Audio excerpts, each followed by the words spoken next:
How are you? I'm doing well, Benjamin. How are you? Good. We're gonna start, but we have some breaking news that just came in as I hit the button to start this thing. So we're gonna start with that. Okay. Haven't read it, so we're gonna go. Well, then it might not be that exciting. Well, the headline's exciting-ish. Um, so the Magic of Disney Animal Kingdom season 2 will be dropping New Year's Day on National Geographic. We And then kind of knew all this was coming. We episodes just didn't know when. we knew it was coming, but all episodes will be released on January 4th for um, the 100 Years of Wonder. So what's interesting to me about this? So it's going to be 10 episodes, season 2. There was talk of that Bob Chapek was like playing number games by releasing things on Disney Channel instead of straight to Disney Plus when they're a Disney Plus show. Um, just gotta say, first that season was on Disney Plus original, and now this is debuting on Nat Geo. First episode is on Giraffe. It's called Giraffe Jam. It sounds like a delicious treat you could have in the park. 8 o'clock on Nat Geo and Nat Geo Wild. Sea Turtles also airs January 1st, and then January 6th and 13th, etc. So the Sea Turtles, that's not at DAC, that's at Vero Beach, presumably? It seems that way, yes. I don't know why it's called Magic. Yeah, it says Vero Beach. Although it's not like a whole episode on that. That's just like one of like 3 things that are happening at the same time. So, Okay. So I think it's interesting. I'll play this clip as we talk. Did you watch the first season? No, it's one of those that kind of got lost in the shuffle for sure. I can't imagine it's, is it good? Like, I've seen Disney nature movies, they're fine, but I think they can only do so much with this concept. Well, what's cool about it is especially if you go to the park regularly, you'll see those animals like in person and be like, "Oh, I saw you got your teeth scrubbed or something." It's like when I went to Universal as a kid and met Benji. Yeah, exactly. What is this? It's just okay. Well, I read it as what is that, like it's like Jack Skellington. The other big story we got is a SoCal offer. So you have to be in Southern California. It's a ticket offer for $73 a person per day. It's a 3-day ticket basically for one park per day, weekdays only, January 9th through May 25th. Which is a pretty decent amount of time, because that does it block out. Well, it is subject to, you still have to make reservations, but I wonder if they block out like the spring break weeks, because that's a little surprising that it would be like, yeah, the January part, but all the way through Memorial Day seems pretty generous. Yeah, it's a long. Usually these things would be for like 2 months or something. So I mean, the reservations, I guess, kind of buys them some time because they can always just say it's full, which also, I would recommend booking your reservations when you buy the ticket so you don't worry about not being able to use it. Mm-hmm. But, and they mentioned just January's kind of crazy at Disneyland this year. We got Lunar New Year starting January 20th. Then you have the 100th anniversary celebration with Mickey's Runaway Railway, debuting January 27th, continuing on. You have Magic Happens coming February 24th, and Food and Wine March 3rd, and Toontown March 8th. So there's just a lot happening. And not to mention, obviously with Ant-Man Quantumania, presumably we'll have new characters at Avengers Campus, and who knows what happens. So that's a lot.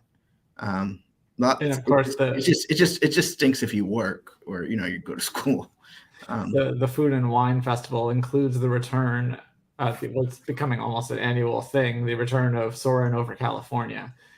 So that's a draw. Yeah, I think you hit the nail on the head on that one, because I'm kind of like, to me, that's just sort of like now it's just part of it. It would be weird if they didn't do it. Like that would be the headline as opposed to it happened. But, well, the first time that it came back, it was quite exciting. And it's still exciting. I still think I prefer that one, and not just for nostalgic reasons. I think it's a better produced film, but that's just me. And of course, the scents there's some nice scents in Soarin' Around the World, but I think the scents in Soarin' Over California are a bit more iconic. I don't disagree. We should go through sort of the limitations here. There are blackout dates, which include Saturday and Sunday. And you have to live in the zip codes 9,000 through 9,03599, 93,000, whatever, 90000 through 93599, or if you live in Baja California, 21000 through 22999. And you can get 5 tickets per ID. So, you need to have your Southern California ID. So you can still bring non-Southern California friends. You would just need to buy the tickets and no more than 5. Yeah, and this is one of those, they've talked about in past shareholder, well, not shareholder meetings, but the quarterly earnings reports and calls. They've mentioned the different levers that they can pull to, demand is strong, but if they need to bring people in, they have different options. And this is one of the things that they've mentioned. We're raising prices. Doesn't mean we won't discount them in certain ways, like with this. That's what we're seeing. There's also a hotel discount for 20% for Southern California residents, for Grand California and Disneyland Hotel, and 10% off at Paradise Pier Hotel, presumably because they have rooms because they're transforming it. But I'm going to bring in Tony now. Hello. So we can talk about, have you had a chance to watch it, Tony? All 1 minute and 7 seconds of it? Yes. Yes. So there's a new Oswald short that my lighting. Calling it a short is a bit of a stretch. Well, it's like the ones they put on Disney Plus where you're like, oh, it's a 5-minute short. And then you're like, oh, no, it's a 2-minute short with 3 minutes of credits. Right. So it's a 1 minute short. And 7 second. Done by Mark, Eric Goldberg and Mark Henn and Randy Haycock. Randy Haycock, exactly. And it is it's sort of done as a kickoff to the 100th anniversary celebration. I feel like I'm missing something here because it's I don't know. It just seems like it came out of nowhere, and it's very short. And what was the point, except maybe just to keep them busy? But give them something to do. Well, what was the point of getting Oswald back in the first place? It's a fan overture, and you cite that thing happening all the time. You kept asking what Chapek's Oswald moment was going to be, and it was literally going to be this, but it got spoiled by a couple of weeks. So don't know. It's just weird because it's like it was done just like putting it up on YouTube with no fanfare. Like, they sent us a press release, but that's like, they tweeted it from every Disney Twitter account that they own. Yeah. Okay. When I watched it, it was actually on the Disney UK page, so it's everywhere. It definitely gives me Have a Horse vibes. Get a horse? Yeah. That's what I thought too. If you go back a little bit, I think the most Oswald thing about it, sadly, in a good way, it's still very good, but is the crowd and when he first sits in the theater and the way they look back and they have that right there. That to me is the most Oswald bit of the background characters. And what's her name? I forget. Hortensia. I met her at the LP one time. Yeah. My knowledge of Oswald is mostly based on, a viewing of the cartoons from the Disney Treasure series, but also the epic Mickey video games. I was going to say, they build this as the first short in nearly 95 years. Yeah. I'm like, well, I guess that's true, unless you want to count the, the interstitials of epic Mickey. Yeah. The cutscenes. You could also, going back to the Get a Horse, which was also Eric Goldberg, like right there, the whole going into the screen and everything like that. That's very Get a Horse, except they're not coming out of it in CG animation. It's the opposite. Yeah. So, and while we have you here, Tony, you went to CTN. Yeah. And what talk us a little bit about that. Okay, so CTN, first of all, is kind of under the radar in terms of events in the animation world, at least for fans, I will say. Industry professionals and up-and-coming students will catch wind of this, and it is like the go-to event for that demographic, because essentially what it is at its roots is a giant job fair to get into these animation studios, whether it be Disney or any of their brands, because Disney took up the back wall of the floor there, and it was Disney Animation Studios, Disney TV Animation, which is literally right next to where CTN Expo is held in Burbank. Pixar, Lucasfilm, and Marvel Studios, all there along the back wall, and then they're anchored by, you got DreamWorks, you had Skydance, the relative newcomer on the street there. You name it, and they were there doing portfolio reviews, except for Pixar. Pixar wasn't doing portfolio reviews this year time around. But then they also had panels. I attended two. One for I attended a lot, but namely Monsters at Work and Hamster and Gretel, and those were fun. I think Dan Povenmire there was more. He was there for Hamster and Gretel, but the crowd was there to talk about Phineas and Ferb, which they were kind of let down by. So, because it was basically all Hamster and Gretel, and I didn't know this. Dan Povenmire got accepted into CalArts' animation program and rejected it because he wanted to go to CalArts' film school. And his excuse was because that was the Black Cauldron era of animation. So he didn't want anything to do with that. And look at him now. So, but yeah, it was really cool. It was really, it felt more pop-up in nature as an expo itself. It was organized, but it felt unorganized. But like you had like the Bancroft brothers, Tony Bancroft, who worked on Emperor's New Groove and The Lion King. I mean, his brother Tom, who's worked on so much other stuff. They kind of did like a Who's Line event in the middle of the hotel's quad there. And they were taking suggestions from the crowd. Like, okay, we want this character to have the ears of a pig, and then like just all kinds of like different crowd suggestions, and would design characters out of that. And they had two story artists from Disney that they worked with in the past, and a student. And they all tied. I thought it was going to be a layup for the student. Like, oh, hey, look at students can succeed. But no, it was like, no, the professionals win again. So after attending so many panels where the first question is, can you get me a job? Was it nice and refreshing to go to an event where that actually was kind of the purpose? Yeah, it was actually, because this time, although there was new variants on it, so instead of it wasn't like, what do I need to do? What advice would you give aspiring? It was basically, I have a portfolio review with you guys later today. What advice would you give me to go?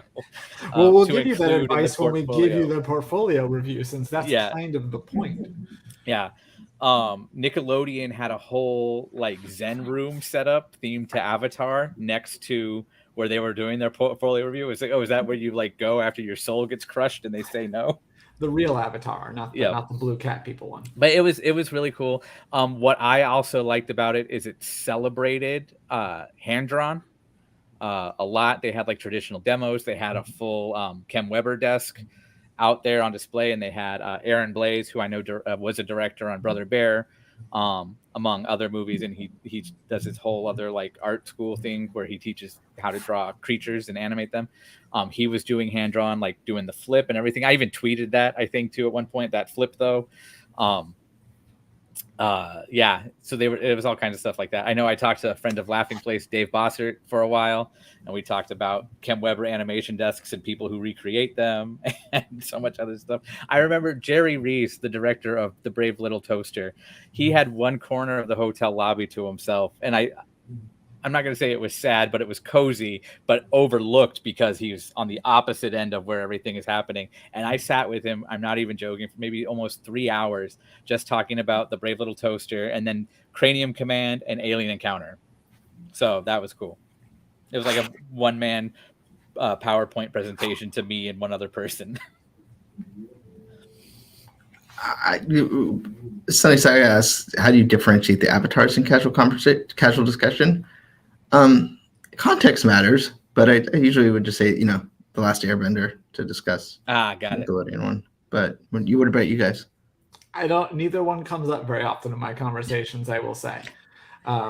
If it's me, people usually just assume Avatar: The Last Airbender. But you see, for me, they presume it's the blue one because, it's my life is Disney. So the real question there is, or not the real question, the real answer for Benji is Avatar, the blue one. So, like Weezer Records, you kind of.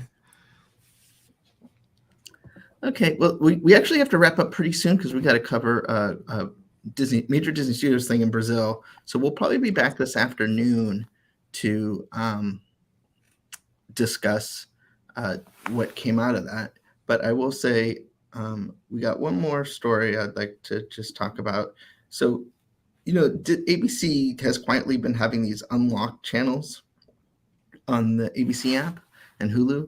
And the newest one is 25 Freeform's 25 Days of Christmas Past, which shows old Santa. I forgot. Shows old Freeform original movies when they used to do those for Christmas, as well as the series Rap Battle. So Life Size 2, Santa Baby, Rap Battle, Snowden. Is Rap Battle exactly what I think it is, where it's a rapping competition? Oh yeah, like and Alex rapping? Loved it. Okay. And I could not stand it. So it is I know exactly my other half might enjoy that immensely. Well, the sound of the scissors on the wrapping paper, that's a pretty good sound. So if there's lots of that, maybe it'll keep me interested, but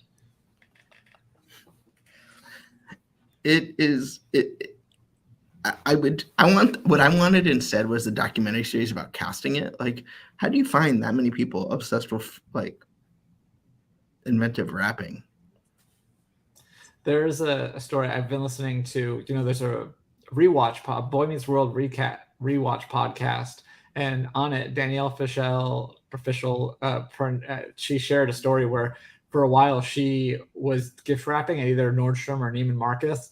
Like years after she's already been famous, like she went in and there was an issue, and so she ended up having to gift wrap her own thing, and the manager gave her his card, and she was like, all right, I guess I'll go do this. It sounds like fun.